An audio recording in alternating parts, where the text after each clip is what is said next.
दोस्तों कैसे हैं आप सभी। उम्मीद करता हूं कि अच्छे होंगे। दोस्तों आज की इस वीडियो में हम लोग बात करने वाले हैं जो आप सभी जानते हैं कि तमाम YouTube चैनल के माध्यम से कटअप को बताया जा रहा है कि हाई बताया जा रहा है, लो बताया जा रहा है, लेकिन जो प्रिडिक्शन करना है कि जो कि सभी जानते हैं कि यह एक अनुमानित तौर पे ही आदमी बता रहा है, किसी चीज़ का ऑथेंटिक नहीं है। लेकिन अनुमान लगाने के भी जो मायने हैं वो कहीं ना कहीं ठीक रूप से नहीं है। क्या सही में कटअप हाई जाएगा, क्या सही में कटअप लो जाएगा? जी हाँ दोस्तों, कुछ ऐसी फैक्ट्स है जिसको आप भी नहीं नकार सकते कि कटअप किस प्रकार से रहने वाला है। जी हाँ, आज की इस वीडियो में हम उसी के अकॉर्डिंग बात करेंगे जिससे आपको यह महसूस होगा कि कटअप किस प्रकार से रह सकता है।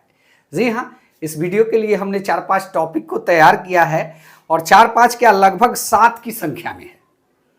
ऐसे बहुत सारे चीज़ें हैं जिसको आप खुद से इमेजिन करके सोच सकते हैं कि कटअप कहीं ना कहीं किस प्रकार से रहने वाला है। कुछ फैक्ट्स जो इस बहाली से हमने आज लिखा है कटअप को लेकर, वो आप लोगों को सबसे पहले हम बताने वाले हैं। देखिए, लोग कह रहे हैं कि कटअप जो है हाई होगा, लो होगा। वो होगा क्यों? टीआरई 1 की अगर हम बात करते हैं तो टीआरई 1 में क्या था? टीआरई 1 में एनआईएस भी शामिल था। इस बार आपका एनआईएस नहीं है, कहीं ना कहीं वो भी एक कंपटीटर था। पीआरटी की बात करें तो इसमें बीएड भी नहीं है, तो कहीं ना कहीं वो कंपटीटर था। कटअप कितना गया? 67 गया। यूआर का जनरल का कटअप जो गया 67 गया। जबकि ये जो हो रहा है टीआरई 3, इसके अगर मुकाबले देखा जाए तो टीआरई 1 में अभ्यर्थियों की संख्या भी अच्छी खासी थी, प्रश्न का लेवल भी लगभग सिमिलर कह सकते हैं। हाँ, ये भी मानने वाली बात है कि उस समय जो था किसी भी स्टूडेंट का पूर्ण रूप से कंसेप्ट क्लियर नहीं था। इस बार कंसेप्ट क्लियर है, इसलिए थोड़ी चीज़ें आसान लग रही है। लेकिन पेपर के लेवल की बात करें तो दोनों में सिमिलरिटी होगी। हालांकि टीआरई 3 का पेपर उससे टफ माना जा सकता है। तो कहीं ना कहीं एनआईएस नहीं थे और आपका बीएड नहीं था, और जो है यहाँ पे कटअप कितना गया? 77। और नियोजित शिक्षक भी नहीं थे, याद रखिएगा। नियोजित शिक्षक टीआरई 1 में तो थे, टीआरई 3 में नहीं है, क्योंकि उनका सक्षमता का रिजल्ट आ गया, हेड मास्टर वाले का रिजल्ट आ गया। तो कहीं ना कहीं जो आप अब्सेंट शिक्षकों की संख्या देख रहे हैं उसमें वो शिक्षक भी शामिल जरूर होंगे जो परीक्षा देने नहीं गए हैं, क्योंकि उनको पता है कि हमारा सक्षमता का तो रिजल्ट हो गया, तो क्यों हम जाएं टीआरई 1 का परीक्षा देने। तो वैसे शिक्षकों का की संख्या है। टोटली अगर बात करें तो इस बहाली में से वैसे वैसे लोग निकल गए। सबसे इंटरेस्टेड बात, आनंददायक बात यह है कि आप सभी जानते थे कि एनआईएस और बीएड तो है नहीं, लेकिन अब ये एक नया चीज जान लीजिए कि शिक्षक भी इसमें नहीं है। तो कहीं ना कहीं कंपटीशन और कम हुआ। और कहाँ कम हुआ और आपको बताते चलते हैं। स्टूडेंट कम कहाँ हुए? एग्जाम देने गए, कुछ अब्सेंट हो गए, और टीआरई 1 के मुकाबले संख्या में बहुत ज़्यादा गिरावट आई। जी हाँ, परीक्षा देने वाले परीक्षार्थियों की संख्या में लगभग 25 से 30% की गिरावट देखने को मिली। और क्या, तो एक और बड़ा कारण है। वो कारण क्या है?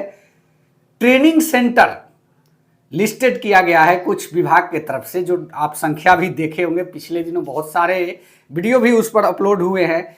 ट्रेनिंग सेंटर जिनका मान्यता रद्द है, वैसे ट्रेनिंग सेंटर के डिग्री वाले लोगों का भी जो है इस बार चयन नहीं हो पाएगा। तो कहीं ना कहीं एक यह प्लस पॉइंट आपके साथ जुड़ गया। वैसे अभ्यर्थियों की भी संख्या मान के चलिए कि 5000 से कम नहीं होगा, इससे ज़्यादा हो सकता है लेकिन कम नहीं होगा। और ओएमआर में एरर है। ओएमआर में पिछली पेपर में भी आया हुआ था, आप लोगों ने देखा होगा, बहुत सारे लोग रोल नंबर लिख के छोड़ दिए हैं। वो हो सकता है उसका कोई भी कारण रहा हो, लेकिन लिख के छोड़ दिए हैं। वैसे लोगों की संख्या 1000 से 1500 के बीच बताई जा रही है। कुछ वैसे भी अभ्यर्थी है जिनका ओएमआर रिजेक्ट होने जा रहा है, जैसे ऊपर लिख देते हैं जय माँ Saraswati, the goddess of learning, ओम नमः शिवाय, या फिर जो भी अपने मतलब रिलीजियस के हिसाब से जो चीज़ लिखते हैं। कुछ हमारे उर्दू के साथी हैं जो उनका भी आदत है, हम भी ऑब्जर्व किए इस चीज़ को, कॉपी पे लिखते हैं ऊपर 7 8 6 उर्दू में ऐसे करके लिखते हैं, दिखा भी देते हैं, ऐसे और ऐसे और ऐसे करके लिखते हैं शायद, तो 7 8 6 लिखते हैं। इसका मीनिंग तो पता नहीं, लेकिन वैसे लोगों का OMR रिजेक्ट होने जा रहा है क्योंकि कंप्यूटर एक्सेप्ट ही नहीं करता और दूसरी चीज़ लिखना बोले तो रिजेक्ट कर देता है। तो इस बार जो है क्रॉस वेरिफिकेशन का कोई प्रावधान नहीं है, तो कहीं ना कहीं OMR की इशू को भी लेकर आप 1500 से मतलब 1000 से 1500 मान सकते हैं। तो कहीं ना कहीं आप जब जानते हैं कि 25 से 30% अब्सेंट, उसमें आप 5 से 8% ऐसे लोगों को जोड़ दीजिए जो आपका ट्रेनिंग इशू के चलते, ट्रेनिंग कॉलेज के चलते बाहर होंगे, OMR के चलते बाहर होंगे। और यहां पे आप इमेजिन कर सकते हैं कि इन सब चीजों के बीच क्या कट ऑफ हाई हो जाएगा। अभी भी अगर आप मानते हैं कि कट ऑफ हाई हो जाएगा तो आपको हम बता देते हैं एक और चीज यहां पे। पहला, जितने भी क्रीमी स्टूडेंट थे वो आपका निकल चुके हैं, TRE 1 TRE 2 में निकल चुके हैं। बाद बाकी स्टूडेंट जो है थोड़ा बहुत ये जो बीच में 2-3 महीने का टाइम मिला इसमें तैयारी करके अपने नंबर को गेन किए हैं बहुत मेहनत के बाद, तो वो आपके इस बार हाई स्कोरर बन रहे हैं। तो आपको बताते चले कि सबसे ज़्यादा एफर्ट लगाने वाले में जनरल के छात्र हैं, या अदर स्टेट कह ले या फिर बिहार स्टेट कह ले, तो इनका जो सिलेक्शन होना है जनरल और UR में ही होना है। और उनसे जो कम आएंगे जनरल के अभ्यर्थी होंगे EWS में उनका सिलेक्शन होगा। कुछ कैटेगरी के लोग मान लीजिए कि 2-4% की संख्या में वो भी हो सकते हैं, तो उनका भी सिलेक्शन जनरल और UR में स्वाभाविक ही होगा। तो कहीं ना कहीं कट ऑफ अभ्यर्थियों की संख्या और सीटों की संख्या को अगर देखेंगे तो कहीं ना कहीं कट ऑफ 5000 स्टूडेंट को छोड़ दिया जाए तो एक ही बार कट ऑफ नीचे आ जाएगा, क्योंकि क्रीमी स्टूडेंट इस बार ज़्यादा नहीं है। हाँ, अदर स्टेट के स्टूडेंट क्रीमी हैं, मानते हैं इस बात को क्योंकि उनकी संख्या ज़्यादा थी, हो सकता है क्रीमी हो, लेकिन कैटेगरी में वो कट ऑफ को हाई करने नहीं जा रहे हैं। तो कहीं ना कहीं आप खुद से अनुमान लगाइए, जहाँ पे मैंने 4-5 कारण बताया, एक तो NIS नहीं है, दूसरा टीचर नहीं है, स्टूडेंट कम है, बैठे जो स्टूडेंट उनकी संख्या घट गई लगभग 25%, और ट्रेंड शिक्षक जो फर्जी ट्रेनिंग सेंटर किसी कारणवश वो फंस के फर्जी ट्रेनिंग सेंटरों से ट्रेनिंग कर लिए वैसे हो गए, OMR मिस्टेक वाले हो गए। और माइनर मिस्टेक तो OMR का सुधार ऑफिस करेगा, लेकिन जो मेजर मिस्टेक होगा उसका सुधार हमें नहीं लगता है कि करेगा। जैसे रोल नंबर ही लिख के किसी ने रंगा नहीं तो उसका क्या सुधार, उसकी सुधार की कोई गुंजाइश ही नहीं है। तो वैसे भी स्टूडेंट हैं, और सबसे महत्वपूर्ण है कि जो क्रीमी स्टूडेंट हैं वो आपके कॉम्पिटिटर नहीं है। तो आप खुद इमेजिन कर सकते हैं कि इस बार कट ऑफ क्या रहने वाला है। मैंने भी अपने इर्द गिर्द में कुछ स्टूडेंट से बात करके देखा तो हमने यही नतीजा निकाला कि इस बार 100 में 5 स्टूडेंट को छोड़ दिया जाए, एक मैं अनुमानित बता रहा हूं कि 100 में 5 स्टूडेंट को छोड़ दिया जाए तो 65 से 60 के बीच एक बहुत बड़ा एवरेज क्रिएट हो रहा है।